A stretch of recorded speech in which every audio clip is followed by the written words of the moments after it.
amid the terror of Hitler's bombs. The air power of the Nazis was turned against Britain. An unmistakable voice rallies the Brits. I have nothing to offer but blood, toil, tears, and sweat. You think Churchill saw his lisp as beneficial? What Hitlerism is suffering in Libya is only a sample and a foretaste of what we have got to give him and his accomplices. Such an inspiring speaker. It just worked magic on people. His dental tech works magic too. Churchill said to my father, "You're not going anywhere, you're staying here with me." How did he earn a place in history? When you opened the box, what did you see? Well, I saw some teeth staring at me. Fighting tooth and nail, dentistry's finest hour. These are the teeth that won the Second World War. Any way to get a closer look? For you, yes.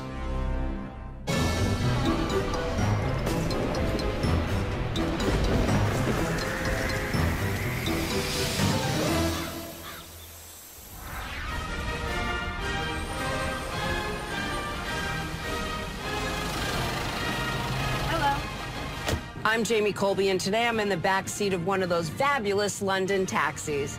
After crossing the pond, I figured I'll leave the driving to somebody else. I'm here to meet an heir whose father played a big part in world history through his connection to Great Britain's indispensable leader in World War II, the one and only Winston Churchill. And I have to warn you folks, they don't call this show Strange Inheritance for nothing. My name is Nigel Cudlip. My father, Derek, was a master dental technician here in London for over 50 years. He died in 2007 and left his most important work to me. Hello, I'm Jamie. Nice to meet you, Jamie. I'm Nigel. Welcome to London and welcome to Limehouse. Thank you. It's a beautiful spot. Is this where you live? We do. We live on a yacht out there. Please come this way. I'll show you. Thank you. Nigel's career is in finance, originally for posh resorts and hotels, and now for a museum here in London. But I didn't climb aboard Nigel's yacht to talk about that. When I was told that I was coming to London to see teeth, I thought it was crazy. Do you think it's crazy? It might look that way to many people, but Churchill was a very, very important man.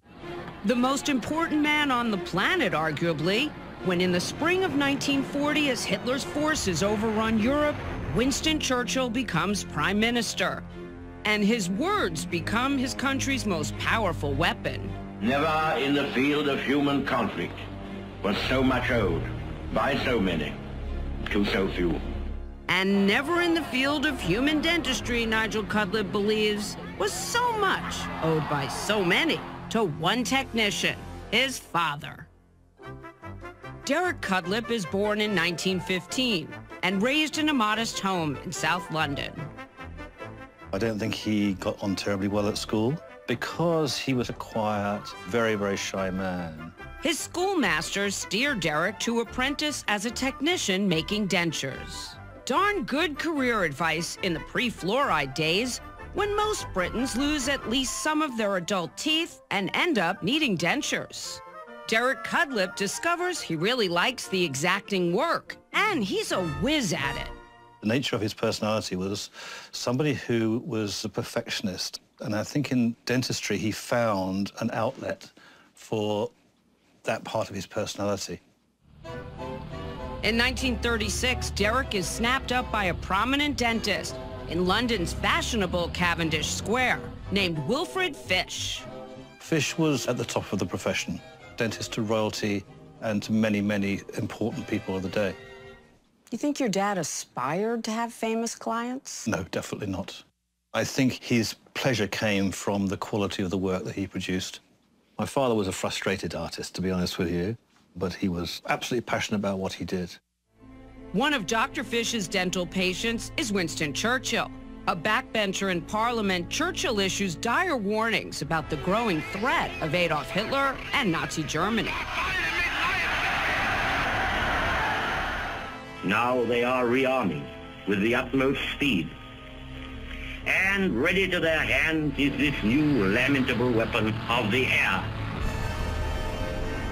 From the air, Hitler's Luftwaffe rains down terror on London in the fall of 1940. With the Blitz as a backdrop, Derek marries his bride, Dorothy. They went on honeymoon, they said, on a train with the bombs falling all around them. For 76 consecutive days, London is bombed day and night.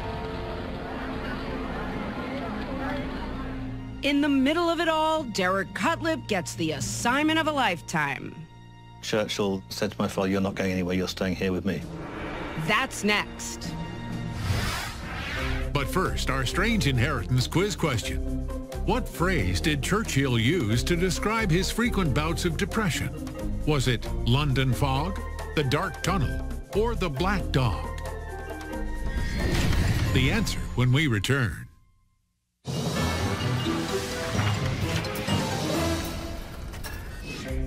So what phrase did Churchill use to describe his frequent bouts of depression? It's C. He called it the black dog. Churchill also had periods of manic high energy. Some believe he was a manic depressive. In 1940, as Londoners struggle under a Nazi onslaught from the sky, one familiar voice bolsters their resolve, that of Prime Minister Winston Churchill. You ask what is our policy? I will say it is to wage war by sea, land and air, with all our might and with all the strength that God can give us. People were losing their sons, their fathers, and somehow he managed to rally the country. We ask no favors of the enemy. He will become perhaps the most effective orator ever to speak into a microphone. We will mete out to the Germans the measure, and more than the measure, they have meted out to us. But Churchill was not a natural-born public speaker. From childhood, he struggles with a lisp. He made every effort to master it. But Phil Reed, director of the Churchill War Room Museum, says by the time he reaches 10 Downing Street, the Prime Minister's more than mastered his lisp. He's embracing it. What Hitlerism is suffering in Libya is only a sample and a foretaste of what we have got to give him and his accomplices wherever this war should lead us. Do you think Churchill saw his lisp as beneficial or a hindrance to his power? I think in the war, he saw it as being something that characterized him and added a bit of humor to it. Remember, this is a man who feigned not to be able to pronounce the word Nazis, always referred to them as Nazis. And it was his way of making fools of them. Wounds have been inflicted upon the Nazi tyranny and system, which have bitten deep and will fester and inflame. How important were his words? They were immensely important because Churchill had to tell it like it was, which is it's going to be tough, a lot of people are going to be killed, but you got to stick with it. And that really did genuinely inspire people with a bit of backbone, basically. I have nothing to offer but blood, toil, tears, and sweat. He was such an inspiring speaker. The manner in which he delivered, it just worked magic on people. Churchill is a virtuoso performer. Like the pegs, bridge, and strings of a fine Stradivarius, the components of his instrument, his voice, breath, tongue, and teeth have to be just so. He roused people to the flag, if you like, with this voice and the way he delivered his lines. Unfortunately, reports Nigel Cutlip, the heir in this strange inheritance story, Churchill treats his dentures not the way maestros treat their violins, but how British rock stars treat their guitars. Churchill, when he was angry, would put his thumb under the teeth and flick them across the room. And my father always said that he could tell how well the war was going by how far they flew across the room. Things were really bad when they hit the opposite wall. Nigel's dad, Derek, a mild-mannered 26-year-old dental tech, is Churchill's denture repairman. My father would be quite anxious about the whole thing. Churchill was not a man who was to be messed with. He was quite an impatient man. In the dentist chair, he would have a cigar in one hand, a brandy in the other. And an odd demand, well-suited to Derek's skills. Make sure those false teeth keep Churchill sounding like Churchill. He is now but a lackey and a serf, the merest utensil of his master's will. Do you know technically what your father did for Winston Churchill that was different than normal? My father invented with Sir Wilfrid Fish this distinctive plate that would retain his lisp and his natural speaking voice. Nigel tells me that I can see what he's talking about at London's Royal College of Surgeons. Hi, Sam. I'm Jamie Colby. Hi, Jamie. Sam Alberti is the director. I guess when you donate yourself to science, you might end up in a place like this. Sam brings me right to the Winston Churchill display. Wilfrid Fish, the dentist, designed the teeth, but of course it was the technician who made them. And Churchill was devoted to Derek Cudlip. The star item is this little item here. Made for and worn by Sir Winston Churchill. That's right. Any way to get a closer look? For you, I'll take them out. You we can have a would? look. Yes. He wanted to maintain Churchill's very particular oratorial style. A lisp. Precisely. In order to do this, he added clasps to the side, and these would just keep the dentures slightly proud of the palate and allow a flow of saliva around them, and this maintained that very famous lisp. You think any dental technician could have made those? No, these are extremely rare and very, very difficult to make. Churchill makes clear he knows that when Derek Cudlip breaks some personal news to the Prime Minister. He told Churchill that his papers had come through to go into the army, and Churchill literally just tore them to shreds in front of my father's face and said to my father, "You're not going anywhere, you're staying here with me." Because of his dentures? Because of his dentures, yes. You ask, what is our aim? I can answer in one word: victory. This is Churchill's office, in which he delivered 4 of his speeches during the war. The secret bunker under the streets of Westminster is now a museum. Victory at all costs. Victory in spite of all terror. Victory however long and hard the road may be. The last of the bombing raids happened, and they left everything that you see. And so, for instance, this here is Churchill's original chair, and you are going to sit in it. Oh, my God. You can feel the unimaginable pressure on Churchill. Churchill was obviously pretty tense. If you just feel that notch at the end there, that he made with the ring that he wore on that hand, and he belted it like that. But his voice never cracks. This is your victory. May 8th, 1945, VE Day. Victory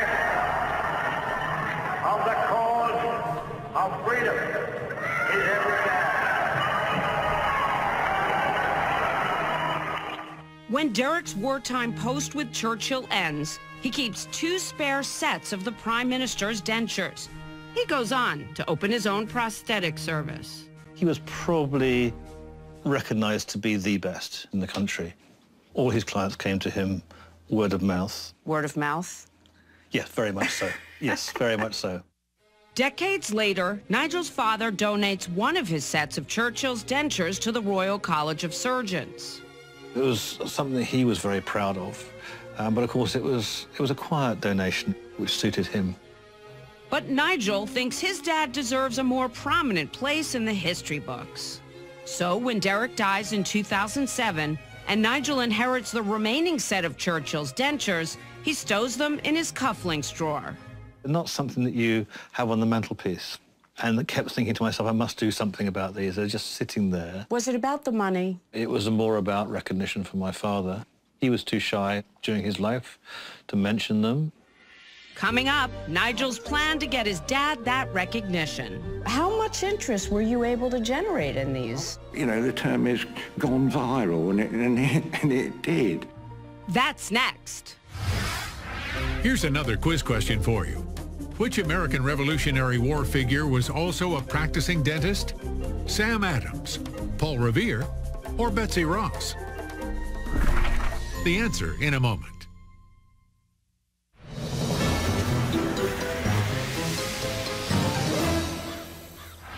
So which American Revolutionary War figure was also a practicing dentist? It's Paul Revere, who started out by apprenticing with a dentist who made dentures for none other than George Washington.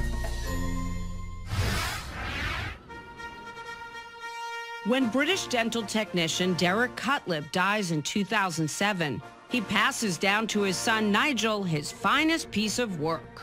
a set of false teeth he made during World War II for Prime Minister Winston Churchill. Nigel puts the dentures in a drawer, but never forgets them. He wants to figure out how to use them to honor his dad. I wanted to tell the people about my father because he was too shy during his life to mention them. Since his dad already donated one set to a British museum, Nigel dreams up another plan. He figures he'll find someone to auction them off. He says he doesn't need the money. He just wants to get his father in the newspapers. I could never have sold them while he was alive because he wouldn't have liked the publicity. Hello, Andrew. I'm Jamie. Oh, hello. So very pleased to meet you. Nigel thinks he's found the man to finally get him some. Appraiser Andrew Bullock at Keys Auctions in Norfolk, England. Andrew sold a lot of odd Churchill items. Unsmoked cigars, playing cards, cigar boxes, but never imagines he'd receive a commission like the one from Nigel. When you opened the box, what did you see? Well, I saw some teeth staring at me. Andrew immediately knows he can get Nigel exactly what he wants. How much interest were you able to generate in these? Oh, you know, the term is gone viral, and it did. So it's global. It was worldwide, and it got to be sort of quite a joke that the next phone call was going to be for Andrew from Timbuktu or somewhere. A lot of people actually found the whole episode a little bit macabre, where others sort of were absolutely fascinated. When something of interest arrives for auction, it may not necessarily be of great value, but there's very often a wonderful story behind it. It's a wild story. It is. Churchill had a lisp, and these partial dentures were specially designed to maintain that lisp.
Have done that.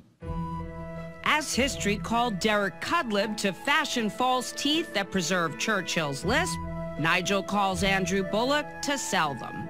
Did you think they were immediately something that you would take to auction? Oh, yes, yes. One felt sort of quite honoured to be handling something to do with a great man. After Andrew examines the dentures, he estimates their value at around £5,000, or $8,000. They were solid gold. Yes, I did joke that I thought they'd actually fetch more than the scrap price for gold. What did the bidding start at? I started it at £3,800. That's about $5,800, but it didn't stay there long. It just went rapidly up until the hammer fell at £15,200. Or about $24,000.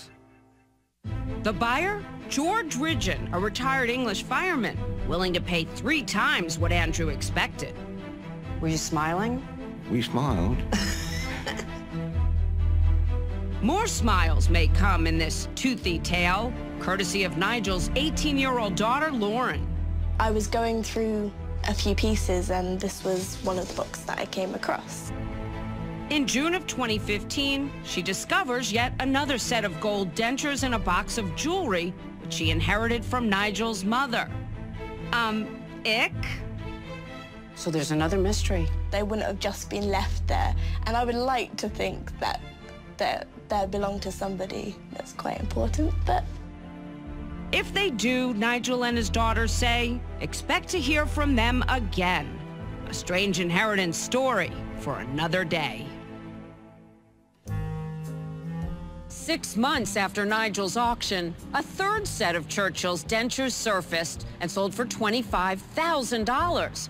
So the fireman who bought the teeth that won World War II tried to resell Nigel's inheritance on a British TV game show. But when the highest offer came in at only about $7,800, the fireman said, no deal. I'd tell him, don't give up. As Churchill once famously said, success consists of going from failure to failure without loss of enthusiasm. I'm Jamie Colby. Thanks so much for watching this special edition of Strange Inheritance. And remember, you can't take it with you.